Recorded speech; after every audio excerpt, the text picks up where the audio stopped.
Hi guys, c'est parti pour la review de la dernière issue de The Walking Dead.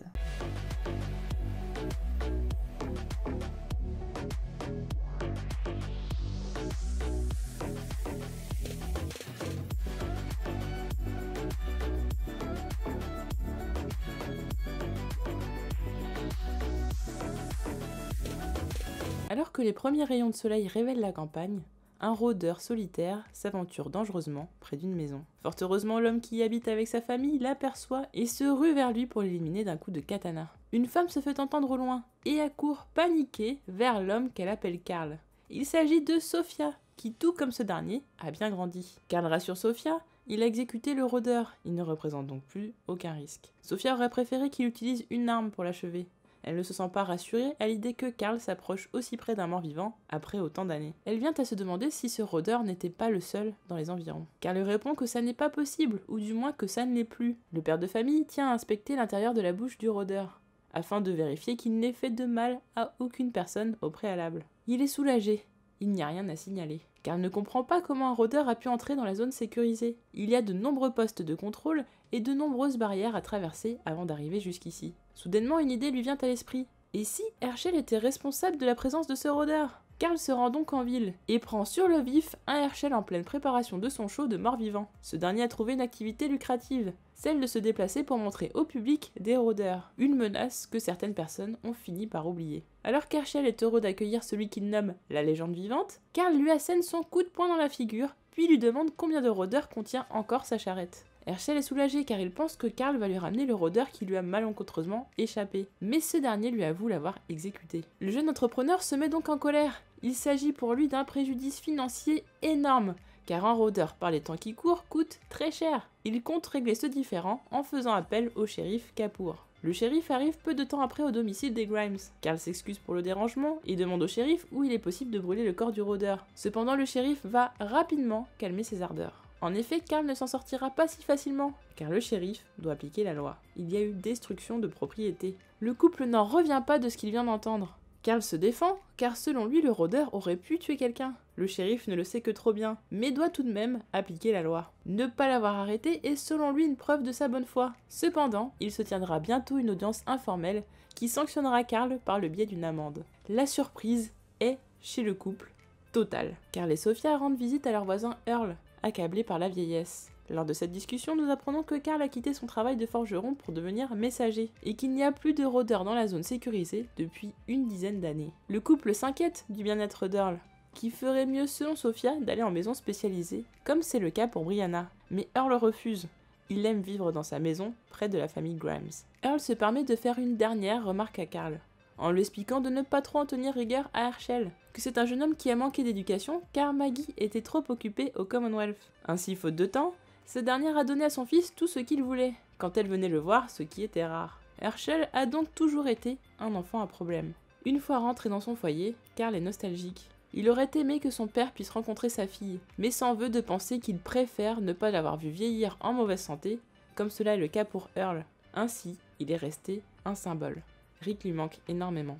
Carl se rend à l'audience, attendu par des dizaines de personnes, son nom étant très célèbre. Herschel décrit au juge le préjudice qu'il a subi et tient à ce que Carl ne bénéficie d'aucun traitement de faveur grâce à son célébrissime père. Carl ne nie pas les faits, mais défend ses motivations qui l'ont poussé à éliminer le rôdeur d'Herschel. Sa priorité était avant tout de supprimer ce qui menaçait la vie de sa famille. Éliminer les rôdeurs était devenu un automatisme. C'est ce qu'il a fait à chaque mort-vivant qu'il a croisé dans sa vie. Il est conscient que les temps ont changé et que pour ceux qui se souviennent difficilement de l'époque où les rôdeurs étaient une menace omniprésente, ces derniers sont pour eux quelque chose d'inédit, qui sort de l'ordinaire. Au point qu'ils ont oublié la menace qu'ils représentent. Certaines personnes payent pour voir le spectacle de mort-vivant d'Herschel. Il s'agit pour eux d'un divertissement. Il sait que les gens aiment ça, mais il ne le cautionne pas.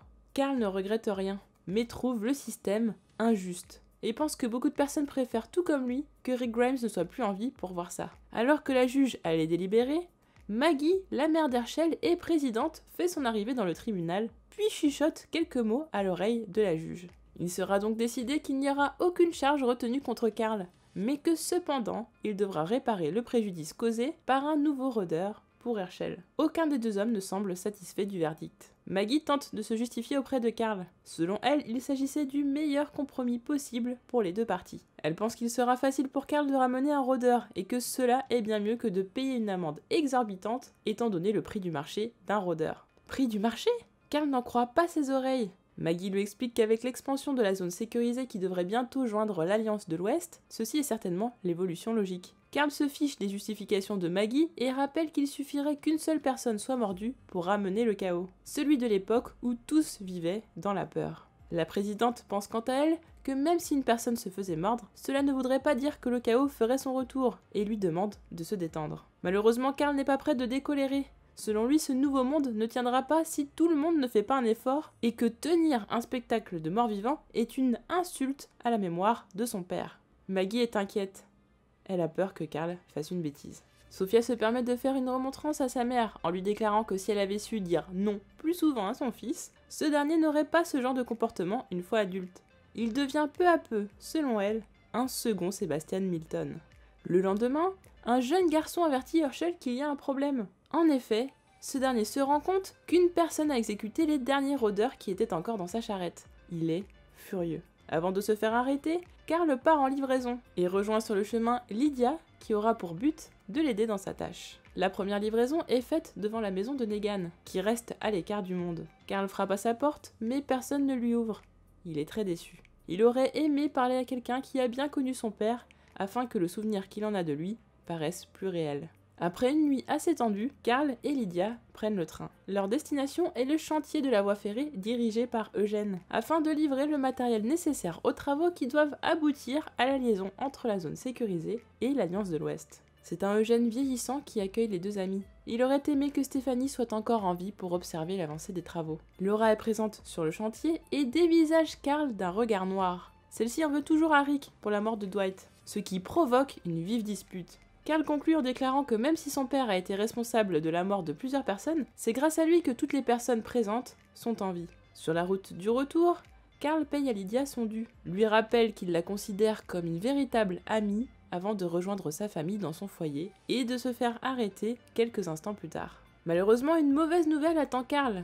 L'affaire est portée devant la Cour suprême du Commonwealth. Le juge Hawthorne tranchera. En effet, Herschel a demandé à ce qu'une nouvelle charge soit retenue contre Carl, la menace de mort. Au Commonwealth, le juge Hawthorne est annoncé. Il s'agit de Michonne. Carl lui adresse un sourire, mais cette dernière semble impassible. Michonne tient à rappeler qu'il ne s'agit pas d'un procès, mais d'une audience informelle à la Cour suprême. Ce qui signifie par extension que c'est elle qui aura le dernier mot sur l'affaire. Il est à présent temps que Carl s'exprime. Celui-ci déclare qu'il était hors de question pour lui de remplacer le rôdeur d'Herschel. Cela reviendrait selon lui à amener lui-même une nouvelle menace. Il a donc fait ce qui lui semblait juste, éliminer les menaces restantes.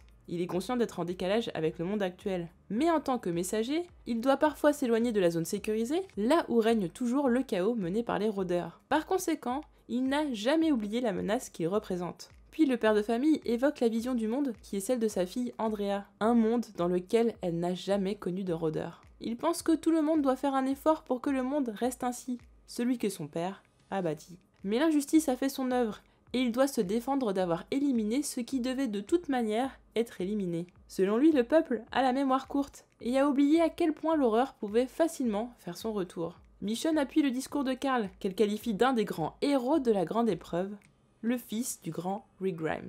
Elle pense également que le peuple a oublié les temps difficiles, et que cela lui arrive également parfois. Puis elle évoque les futilités de la vie avant l'apocalypse, pour ensuite expliquer que ce monde est définitivement derrière eux. L'apocalypse est arrivé et a bouleversé les habitudes. Le seul objectif était la survie. Dans un monde gouverné par les morts, les gens ont été obligés de se concentrer sur l'essentiel.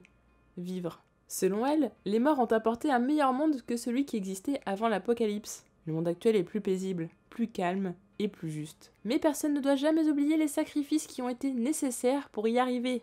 Il s'agit là de la meilleure façon d'honorer les morts. Michonne trouve abominable la pratique qui consiste à faire des rôdeurs un business. Que c'est le parfait exemple d'un peuple qui a oublié par quoi il est passé et que cela déshonore les morts. Elle proposera donc une motion pour rendre illégale cette pratique à travers le Commonwealth. L'affaire est classée, Carl est libre de s'en aller.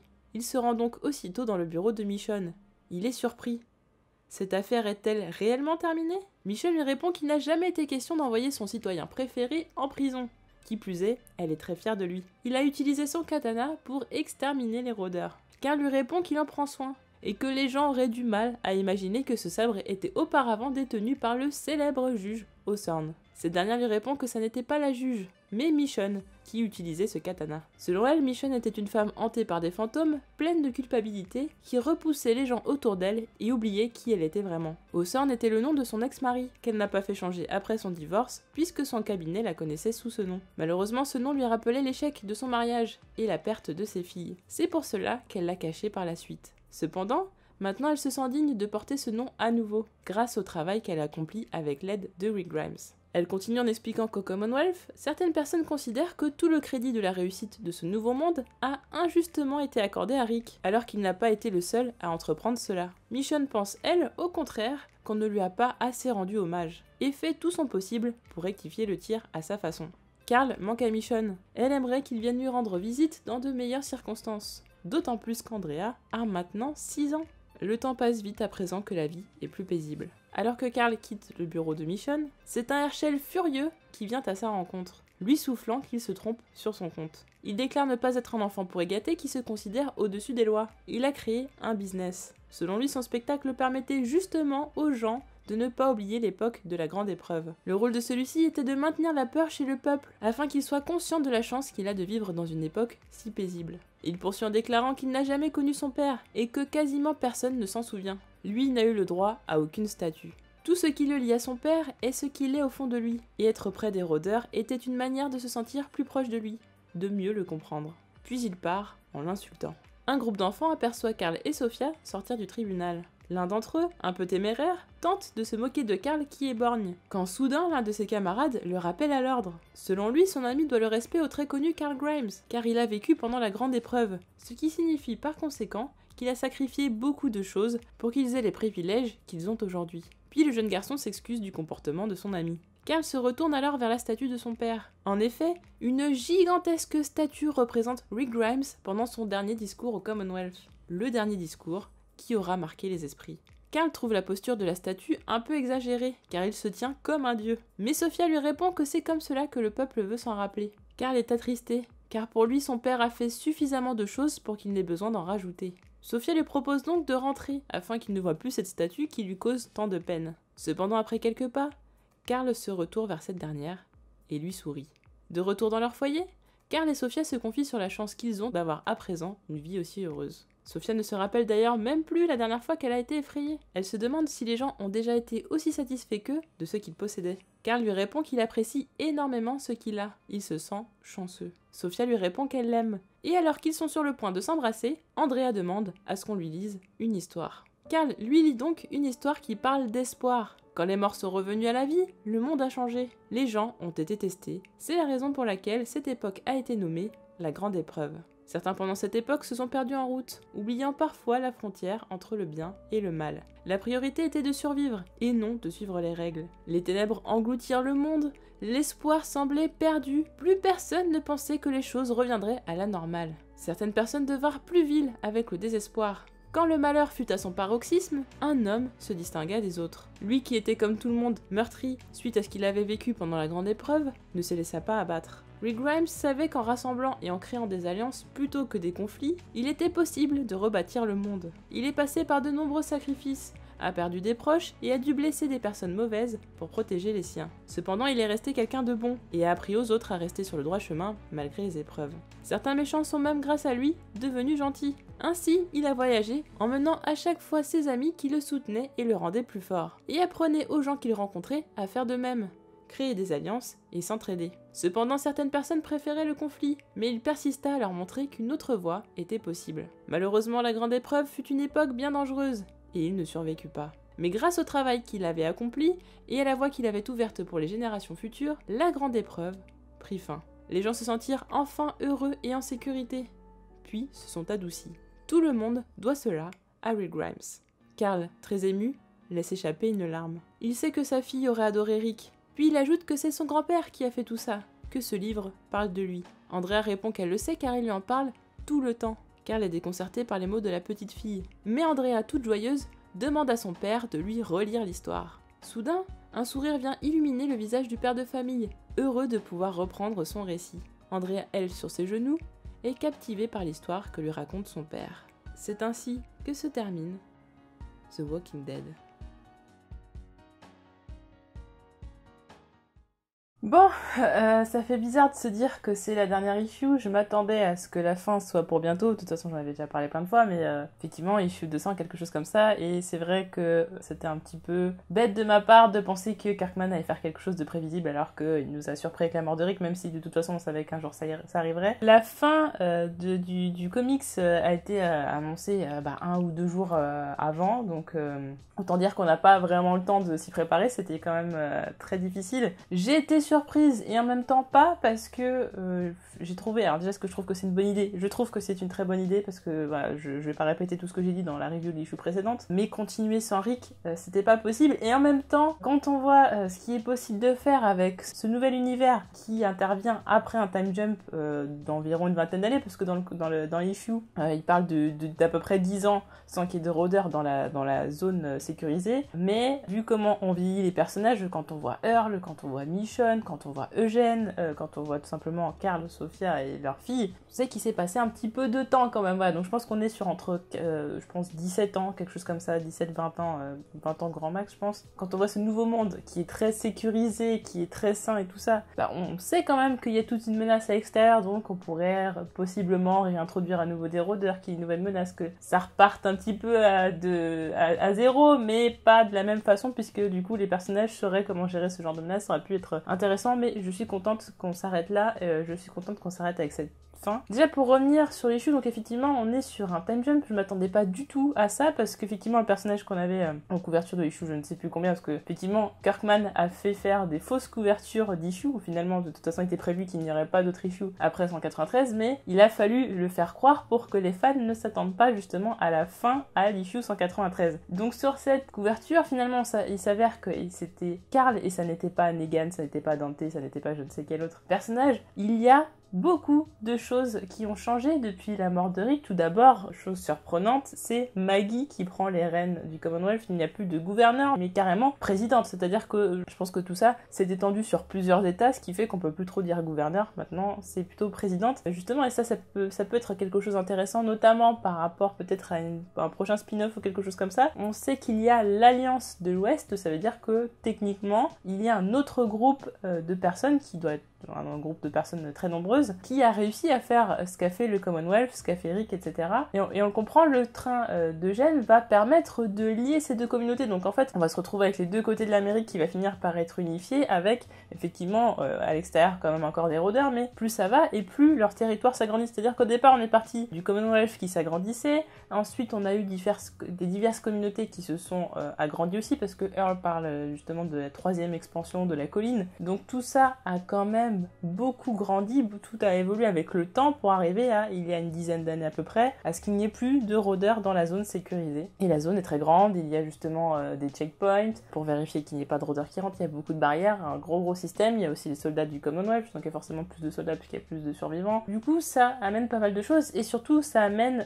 une nouvelle génération. Donc il y avait déjà des enfants qui n'avaient pas connu le début de l'apocalypse, maintenant on a carrément des enfants qui n'ont pas connu l'apocalypse, qui n'ont pas connu les rôdeurs, comme Andrea, c'est important de le noter, qui est nommée en hommage à cette personne qui a tant aimé Carl, qui considérait techniquement comme sa mère. Je trouve que c'était un bel hommage, mais c'est vrai que du coup, il y a un petit truc qui est assez marrant, c'est qu'on retrouve chez la nouvelle génération les noms des personnages qu'on a suivis dans The Walking Dead, c'est-à-dire certainement il y aura un Rick un jour peut-être, mais on a Herschel, on a Andrea, donc c'est assez sympa de voir que les choses continuent. On sait que Elodie aussi a un enfant, donc Michonne est grand-mère, donc la vie continue, la vie finalement a pris le dessus. Ce qui est intéressant, c'est qu'on arrive quand même sur une happy end, alors qu'à la base ça n'était pas prévu. Kirkman le raconte, donc si jamais vous n'avez pas lu, lisez vraiment toute sa lettre à la fin de l'issue. Donc il explique qu'à la base il n'était pas censé y avoir une happy end. En fait, effectivement, Rick se disait qu'Alexandria était un lieu qui méritait qu'on se batte pour lui. Ils vont donc s'installer là, et finalement quelques temps après, les rôdeurs ont repris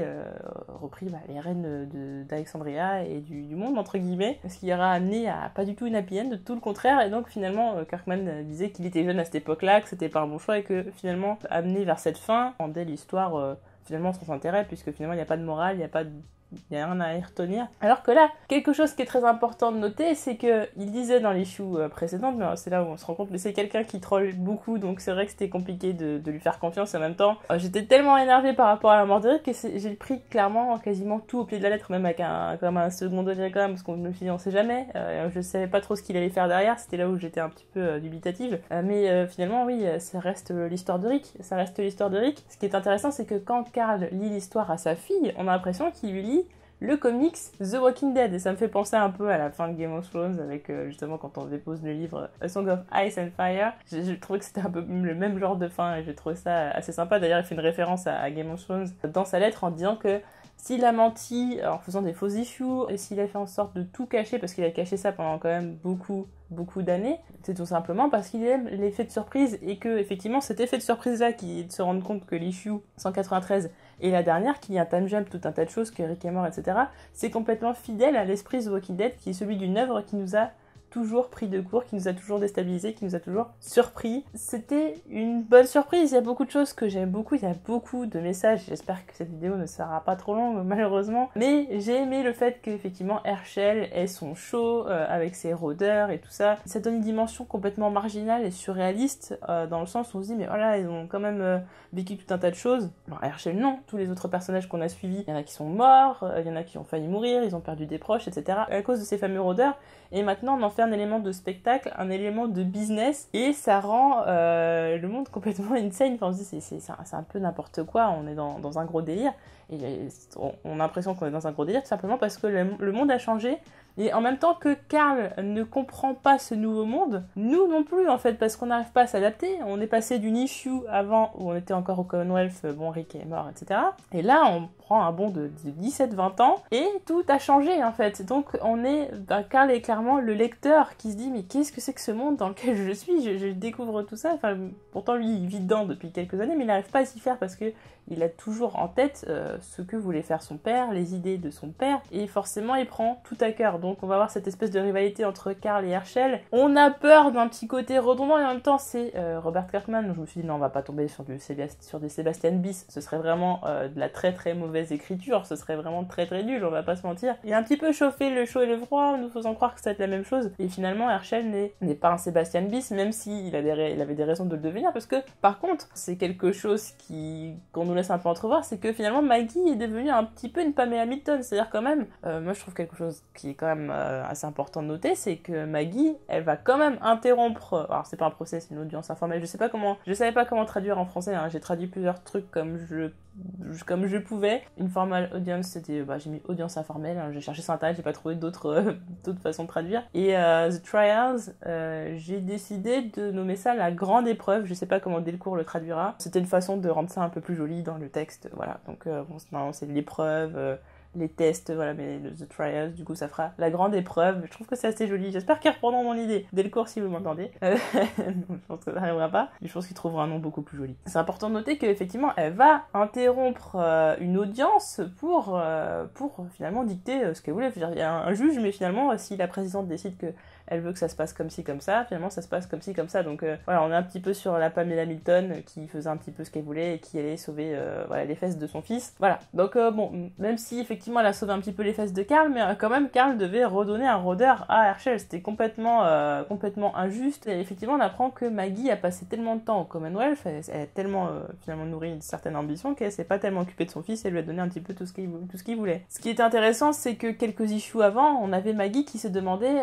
oui, est-ce que je devrais aller au Commonwealth, j'ai pas envie de quitter mon fils, etc. Elle avait beaucoup de remords, et puis Brianna qui lui disait oui mais vas-y. Puis finalement, une fois qu'elle est là, elle veut plus partir quoi. Dire à son fils ok les gars, je te donne tout ce que tu veux, et puis arrête de chouiner, merci, au revoir. Pas très sympathique. On peut pas dire que c'est vraiment la meilleure éducation possible pour un enfant de cet âge. Ce qui est assez intéressant aussi, c'est cette rivalité qui apparemment à la base n'avait pas lieu d'être, puisque Herschel avait l'air très content de revoir Carl et tout ça, donc on se doute qu'ils étaient en bon terme avant. Mais il y a quand même une certaine rancœur dans le sens où effectivement, Carl est très connu, son père était très connu, etc. Il va avoir le bénéfice de l'aura de son père, du charisme de son père, de la renommée de son père, et donc Herschel a peur justement qu'il ait un espèce de traitement de faveur par rapport à ça. Mais surtout, la différence, c'est que Carl a connu son père, il a pu grandir avec, en même temps, il y a un écart d'âge qui est quand même assez grand entre Herschel et Carl a cette chance d'avoir pu le connaître, et en plus, son père est célèbre, il y a une statue, et tout le monde dit qu'il est génial, et tout ça, alors que Herschel n'a pas connu son père, et puis personne ne lui parle de son père, parce que quasiment personne ne l'a connu. Il y a ce petit côté touchant chez Herschel qui essaie de justifier ça. Non pas qu'on va l'excuser, mais il va être un petit peu touchant, on va dire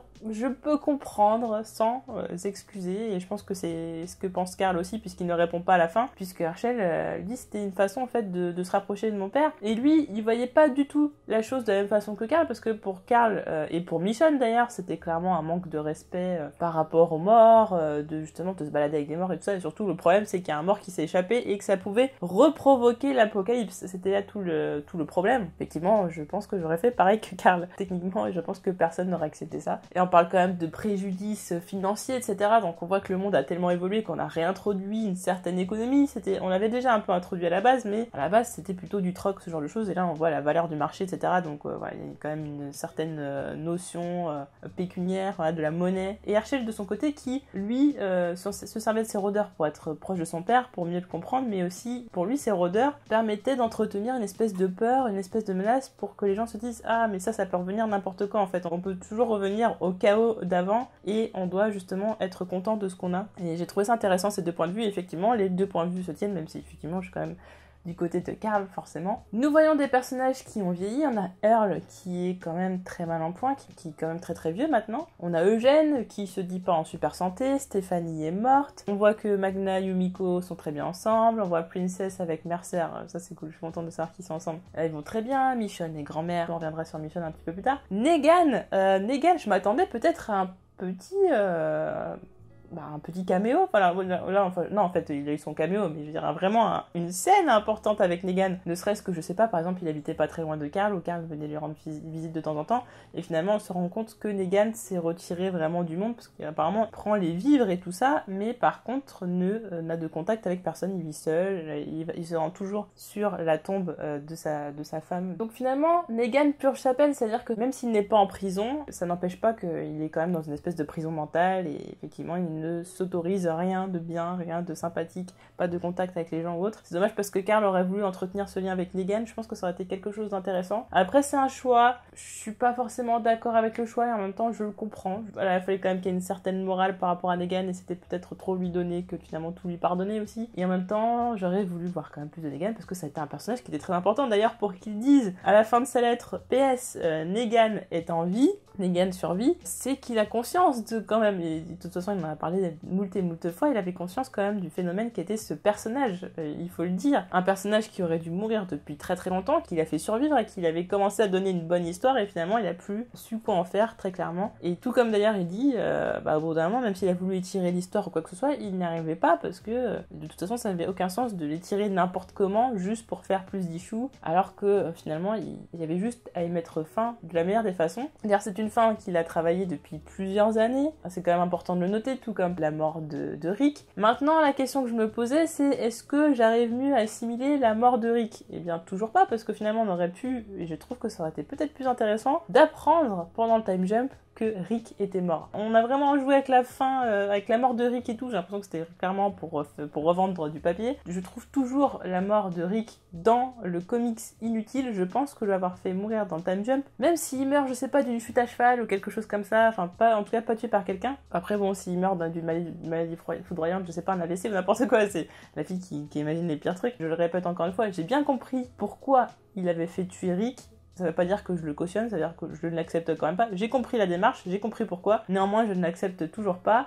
Et effectivement, apprendre dans le time jump que Rick est mort, ça aurait été dingue. Je sais pas, par exemple, commencer par la statue, on serait dit, mais what the fuck, je veux dire, comme justement il parlait de la fin avec la statue, la fin qu'il avait prévue à la base, mais justement, ça aurait été dingue. On passe à la fin de l'issue 193, effectivement. Alors, Sébastien aurait pu tuer un autre gros personnage, bon, pas Michonne, je sais pas, enfin, un autre personnage. On a time jump, et dès qu'on commence l'issue, on a la statue de Rick et Carl qui se recueillent devant en disant une phrase, entre guillemets, banale, je ne sais pas. Ça aurait pu être dingue. Je pense que j'aurais clairement préféré ce genre de choses. Maintenant, c'est l'œuvre de Kirkman, Kirkman, je respecte totalement son travail. Maintenant, je n'accepte quand même pas plus que ça la façon dont Rick est mort, même si la mort de Rick sert tout l'intérêt de l'issue, sert tout l'intérêt de la fin, de toute la morale de l'histoire. Ça reste effectivement l'histoire de Rick, et l'histoire de Rick qui sera narrée à la fille de Carl, pour montrer qu'il y a quand même une continuité là-dedans, que les générations suivantes auront toujours la connaissance de Rick, et que c'est grâce à Rick que toutes ces personnes-là peuvent vivre dans un monde paisible et qui ne tient qu'à eux de maintenir ce monde en faisant tous des efforts comme le dit Carl. Concernant Michonne,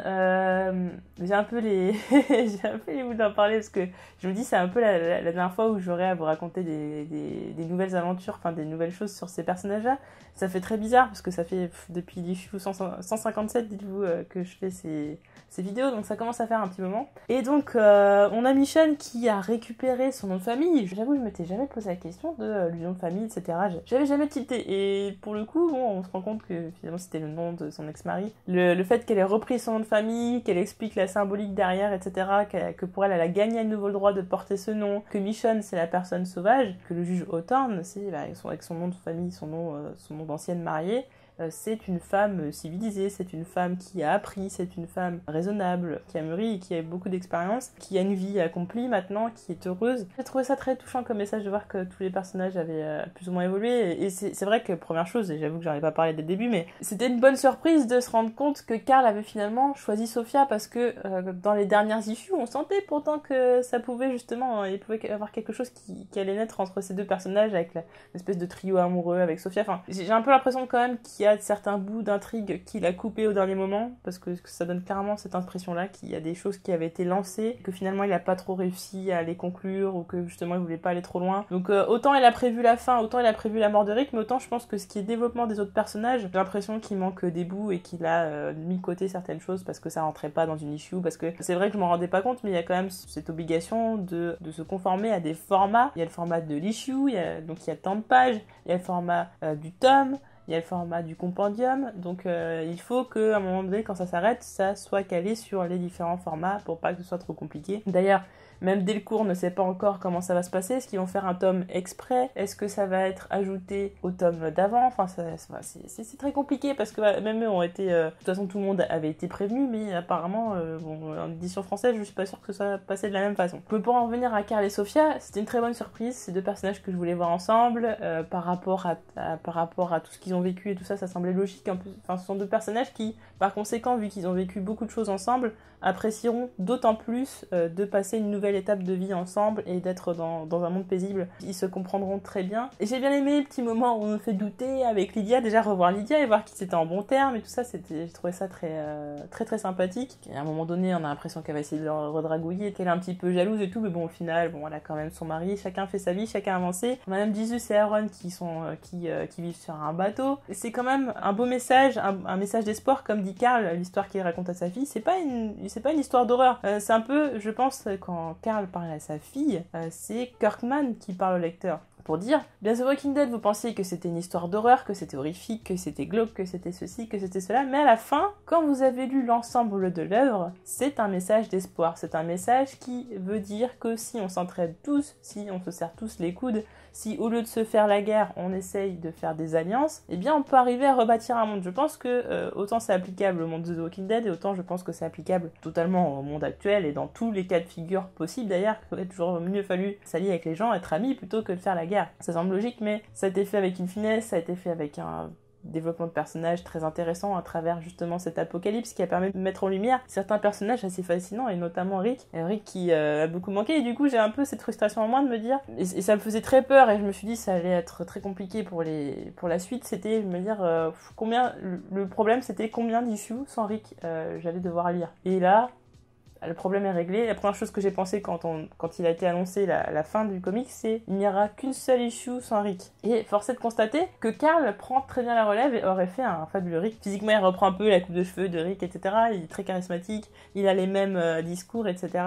Il est toujours aussi proche de certains personnages, notamment de Michonne. Donc on aurait pu continuer sur cette voie-là, mais je pense que c'était très bien de s'arrêter comme ça. Je trouvais que c'était une très belle issue, c'était une très belle façon de finir les choses. Du coup, quand on voyait l'issue avancer, il y avait des choses qui étaient on voyait qu'il y avait des belles choses qui arrivaient, des beaux messages, mais jusqu'à que j'ai la fin de l'issue, j'étais pas sûre vraiment qu'il y aurait une happy end. C'est ça le truc, c'est que jusqu'à la fin, et effectivement, il y a Herschel qui arrive, qui prend Carla partie dans le couloir et tout ça, on se dit oh là, qu'est-ce qui va se passer? Bon, ça fera pas une Sébastien Milton en plus, mais encore une fois, mais il peut se passer quelque chose à la dernière minute, on est toujours, justement, on s'attend toujours à l'imprévu, c'est un peu paradoxal. Du coup, je me suis dit, mais tant que j'ai pas lu la dernière page de The Walking Dead, j'ai peur. Et effectivement, il y a la lettre de Kirkman, et après, il y a effectivement Sophia et Andrea qui sont devant une tombe, parce que Carl serait mort, et je me dis, oh là là, en fait, finalement, ça finit mal, et en fait, non, c'est parce que ce sont des fausses couvertures d'issues, etc. Mais j'ai eu peur pour le goût, et ça, c'est typique The Walking Dead, c'est jusqu'à la fin. Voilà, tant que j'avais pas lu la dernière page, je ne savais pas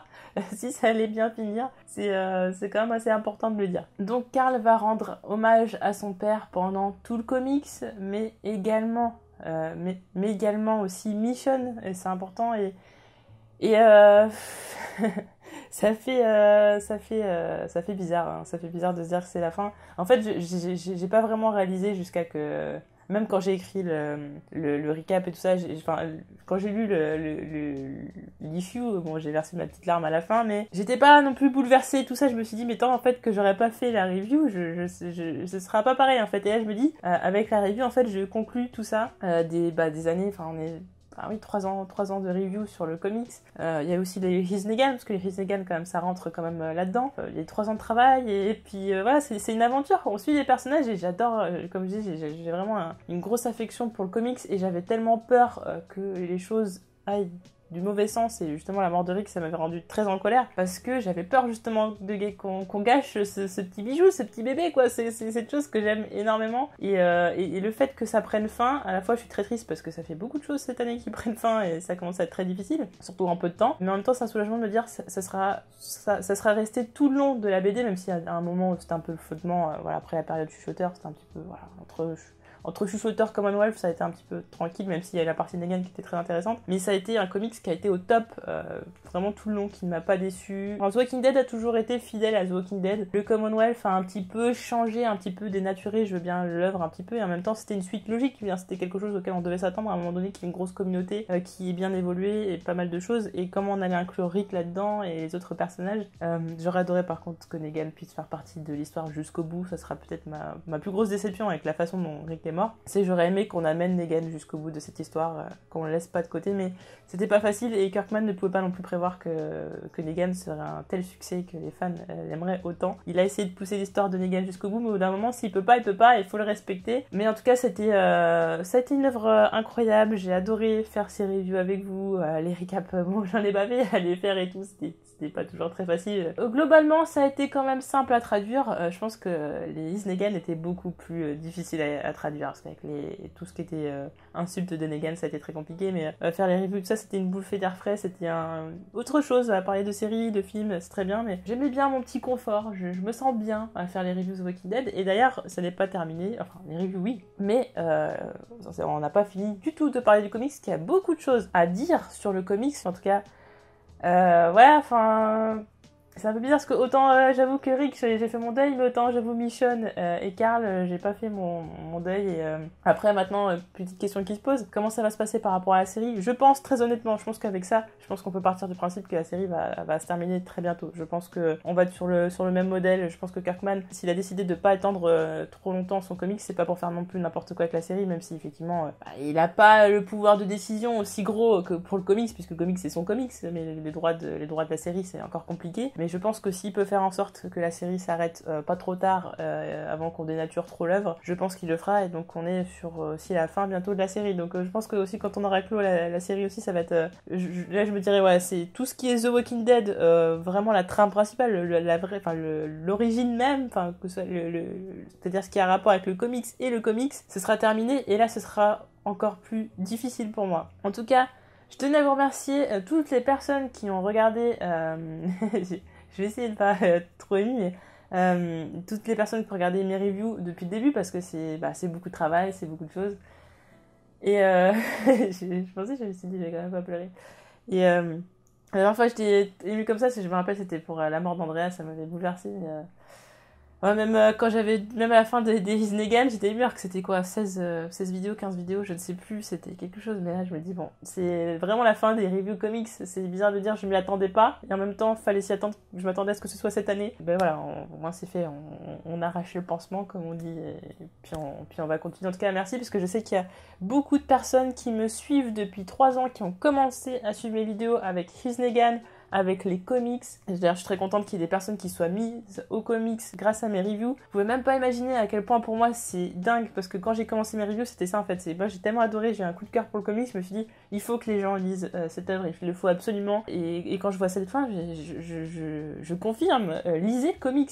Genre, sans forcément, vous avez lu le comics si vous êtes là, mais je reconfirmerai à tout le monde, lisez-le, il le faut, et sinon vous passez à côté de quelque chose d'extraordinaire. Et merci infiniment à tous d'avoir été fidèles. Alors au début on était peut-être 200, après 300, après 400, je sais qu'à un moment donné on était autour de 1500, et puis après ça commence à augmenter jusqu'à 3000, 4000, la dernière vidéo a fait 6500. Bon, parce que c'était à mort de rire, mais en tout cas c'est dingue, de plus en plus de personnes se sont intéressées aux comics, et ça me fait très plaisir, c'était le but. Ça a été beaucoup de boulot, ça a été vraiment un plaisir, je vous remercie, et je vous dis à très vite pour d'autres vidéos sur le comics. J'ai pas fini d'en parler, il y a encore beaucoup de choses à dire, je pense que j'ai dû oublier beaucoup de choses. Merci encore infiniment à vous, et on se retrouve très vite pour d'autres vidéos. Salut!